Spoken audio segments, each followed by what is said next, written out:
Welcome back. We are discussing Richard Nixon and civil rights. Last time we were together, we discussed how he used the Southern strategy and dog whistles, catering to the Southern whites and the Midwestern whites, and well, just whites in general, to gain votes during the 1960 presidential election. And he won. Now, let's talk about his presidency. From the beginning of his presidency, Nixon was associated in the press and broadcast media with a Southern strategy calculated to appeal to George Wallace voters. George Wallace was a racist segregationist. This was part of a larger nationwide appeal to the silent majority of working class and middle Americans, many of them Southern whites and ethnic Democrats in the northern and western cities, who resented the urban rioting, anti war protest, and countercultural youth style of the late 1960s. Nixon struck an agreement with leading Southern Republican Strom Thurmond, also a racist segregationist. Strom Thurmond was from South Carolina. Now, Nixon did this to ease federal pressure of desegregation. Nixon hired Thurmond aide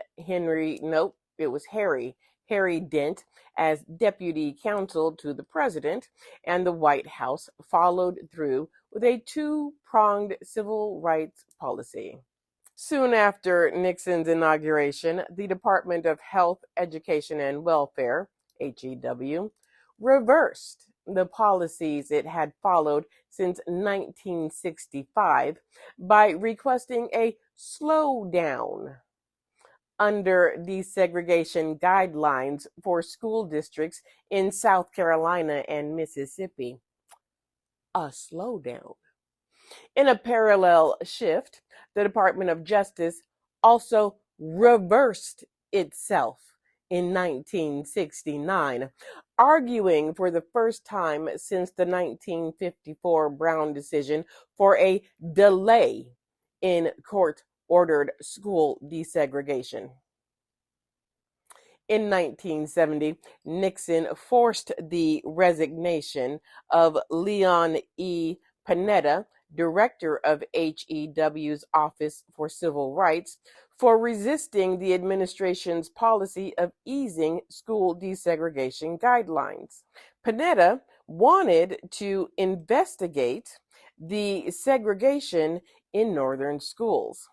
And here is where I point out to you that Brown versus the Board of Education, the verdict of desegregate your schools, it only applied to Southern schools. Surprise. It didn't apply to Northern schools. No. It didn't apply to Western schools. No. Just Southern schools. Yeah. Anyways, Panetta said, "It has become clear to me that the old bugaboo of keeping federal hands off northern school systems because they are only de facto segregated, it just happened. I don't know how we got segregated. Instead of de jure segregation by law, as the result of some official act, is a fraud. There are few, if any, pure de facto situations." He is correct. Lift the rock of de facto, and something ugly and discriminatory crawls out from under it. Now, I'm going to take a minute. When we look at de facto segregation in northern and especially Midwestern states and Midwestern cities, I'm going to choose Illinois.